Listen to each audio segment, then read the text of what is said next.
हे guys, welcome to my new vlog. तर हे माझं मित्रांनो पहिलेच व्हिडिओ आहे, कसं होणार माहीत नाही। आणि व्हिडिओ आवडल्यास लाईक करा आणि चॅनलवर नवीन असाल तर सबस्क्राईब करा।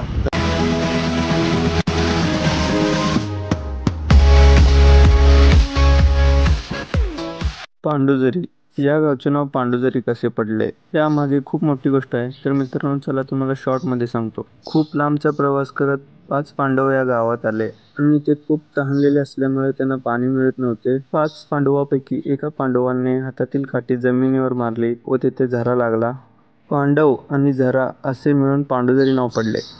मित्रांनो हे आमचं ग्रामपंचायत।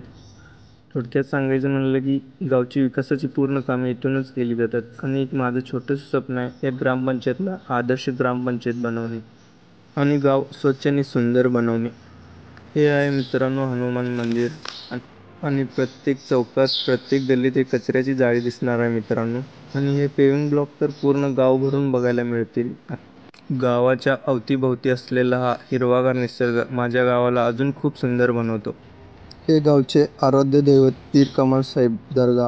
आम्ही इथून दर्शन घेऊन निघताच मित्रांनी माझ्या हातात मोबाईल बघताच म्हणाले, लाईक करा, शेअर करा, कमेंट्स करा, तसेच चॅनलला सबस्क्राईब करा।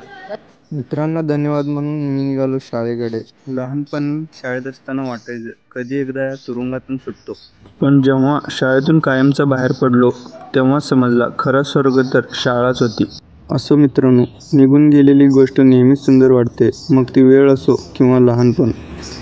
शाळा वाढत्या तितक्या सोप्या नसतात, या आठवणी मोठ्या झाल्यावर खूप असतात म्हणा। गावासाठी एवढंच बोलेन मित्रांनो, गाव माझे गाव तुमचे, गाव आपले गाव साऱ्याचे।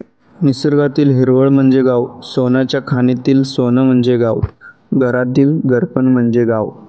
स्वच्छ सुंदर गाव माझे आहे किती छान, निसर्गाने खुललेले सर्वांना आहे त्याचा अभिमान। Big thank you for being here. बहुत बहुत धन्यवाद।